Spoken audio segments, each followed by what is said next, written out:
مشاهدينا في فقرة جديدة عن موضوع الموضة. سيكون ويانا خالد صبيحة الباترونست، وحنشوف مع بعض كيف من الممكن ان احنا نفصل بلوزة في 10 دقائق فقط من خلال تصميم خالد. احنا كنا عرضنا قبل في شهرزاد، لكن حنتكلم عليه مرة أخرى اليوم. ازيك يا أستاذ خالد؟ منورنا النهارده. اخبارك ايه؟ تمام. احنا يمكن الفقرة دي او فقرة الموضة والستايلست يمكن سيدات كتير ورجالة يعني يمكن كمان حابين، الحقيقة وصلني كذا ايميل يعني حابين يعرفوا اكتر عليها. خلينا الاول نعيد الفكره اللي حضرتك عملتها الاول، وبعد كده نبتدي نفصل. تمام. اتفضل. الفكره باختصار ده نموذج على شكل باترون اساسي. من خلاله بنقدر نطلع الباترون الاساسي اللي هو صدر وظهر وكم وياقات. يعني من خلال الماكيت دوت، الماكيت عباره عن جزئين، جزء للصدر وجزء للظهر. من خلاله بنقدر نطلع الباترون كامل صدر وظهر وياقات. على سبيل المثال مثلا لو احنا محتاجين مقاس 38، مقاس 38 هنختار اللي هو اللون الاخضر، هنحتاج مقاس 40 باللون الاحمر، هنحتاج 42 ازرق، 44 اسود. طب خليني اسالك سؤال يا خالد، ازاي انا اعرف؟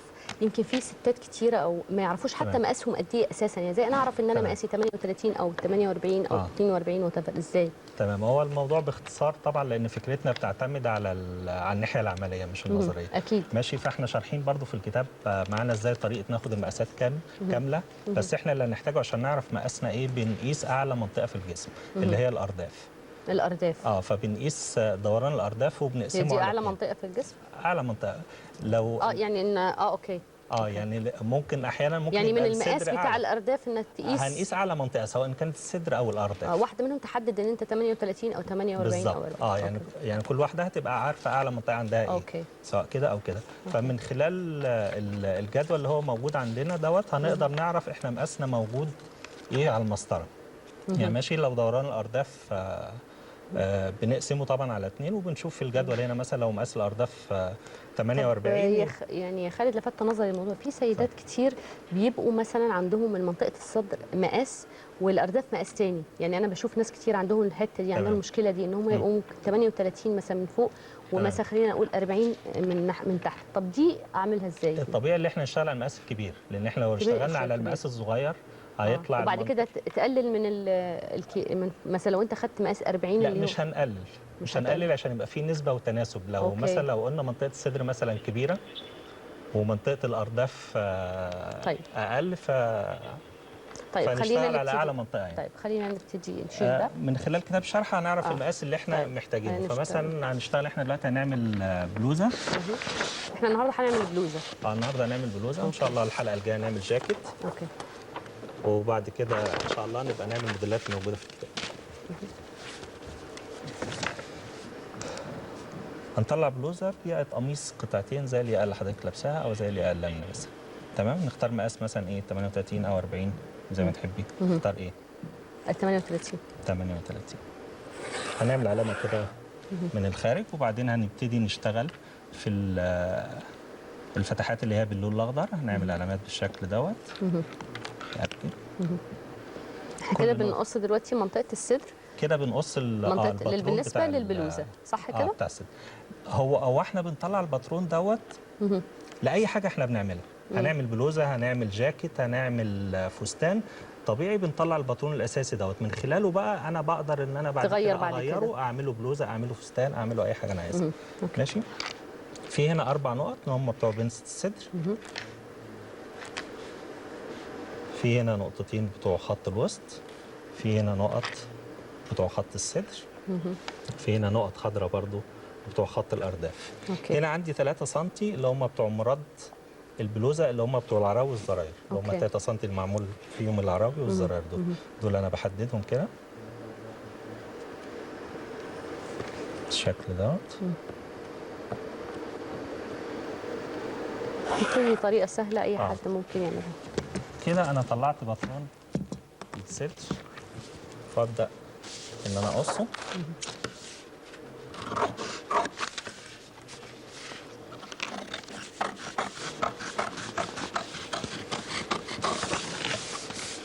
في معلومه ثانيه، لو انا البلوزه اللي انا هشتغلها لو انا محتاج انها تبقى مجسمه همشي على التجسيم بتاع الماكيت دوت.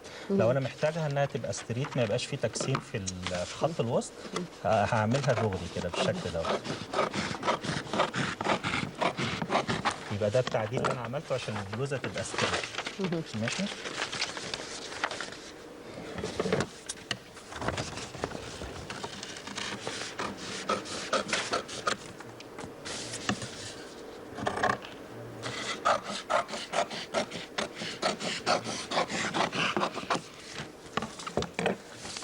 في الجزء ده انا مش محتاجه، اللي هو بتاع الريفير ده بستخدمه في حاله لما يكون في جاكيت، انما انا هعمل بلوزه فهلغي الجزء دوت وهسيب ال3 سم اللي هم بتوع المرد بس. يعني لو انت كنت عملت جاكيت كنت هتسيب دي وتطويها زي ما عملنا. كنت هسيبها. اوكي.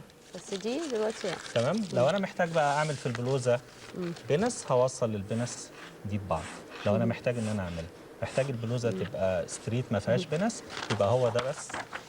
هل دي اللي انت عملته ده سهل قوي انك تطبقه على قماش؟ طبعا ما فيش اي مشكله، هتحط القماش زي ما انت عامل كده بالظبط، صح؟ بس انا كده طلعت الصدر. طلع لحضرتك الظهر. طلعنا الصدر. طبعا.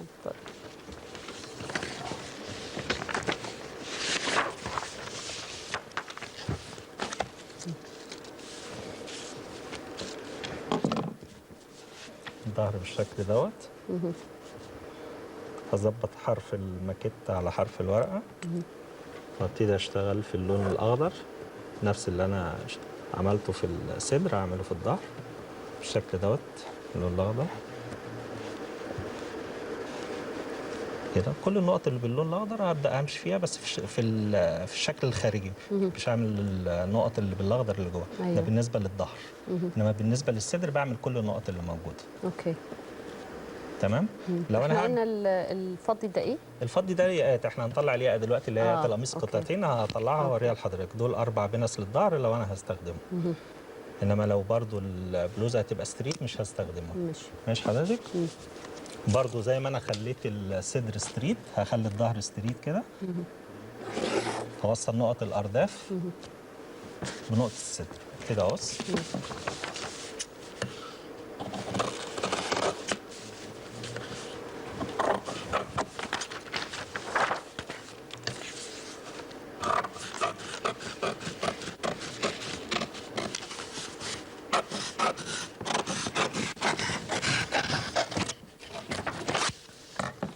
طلعنا الظهر كده بطلون ظهر. برضه لو احتاجنا بنس الظهر هنستخدمها. ده لو احتاجنا الجزء كده بقى حضرتك الايه الكم. اوكي. يبقى احنا طلعنا الصدر وطلعنا الظهر طلعنا الكم. احنا عايزين نشرح لمشاهدينا، هل سهل انه سيده او يعني راجل انه ما يعرفوش ابدا قبل كده انه ازاي يطلعوا باترون ويشتغلوا، هل سهل انهم يتعلموا بالطريقه دي؟ مجرد يحددوا ويحطوا النقط دي ويعرفوا ده 38 دي 40 دي 42، صح كده؟ هو طبعا سهل جدا للي بيعرف يخيط على المكنه. اللي بيعرف يخيط دي قصه اخرى. طب الناس اللي لسه بتتعلم، يعني في سيدات كتير عايزين يتعلموا دلوقتي ويبتدوا يخيطوا ويفصلوا ولسه في الاول، هل ده موضوع بالنسبه لهم لازم يتعلم الخياطه الاول؟ لازم اعمل خياطه الاول. لان انا عشان اقص حاجه لازم ان انا اعرف ان انا اخيطها. اوكي. ما اقصهاش خلاص. يعني المهم اللي هيتعلم خياطه يبقى ايه؟ يعني هو ده السؤال. بالظبط. انه ممكن، لان هي دي المرحله الصعبه. يسهل الموضوع. دي المرحله الصعبه. يعني في سيدات كتير عندهم مكن في البيت وبيقدروا ان هم يخيطوا بس ما يعرفوش يقصوا الباترون. بس ما يعرفوش يقصوا. لان دي المرحله الصعبه في صناعه الملابس. اوكي. مشيت انا في اللون الفضي اللي هو مكتوب عليه جيرو الكم. اللي هو احنا بنعمل الكم دلوقتي بالظبط، لغايه ما وصلت للنقطتين اللي هم الخضر دول. في نقطتين خضر تاني. بروح موصل النقطتين دول بالنقطتين دول.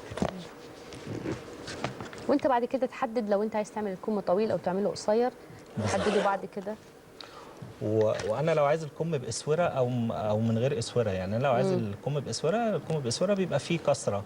ده دي بيبقى فيه كسره زياده، فبنروح موسعين الكم تحت شويه. انا كده بطلع باترون للبلوزه. اوكي. تمام. انا كده وسعت الكم من تحت قيمه ما هعمل كسره للاسوره من تحت.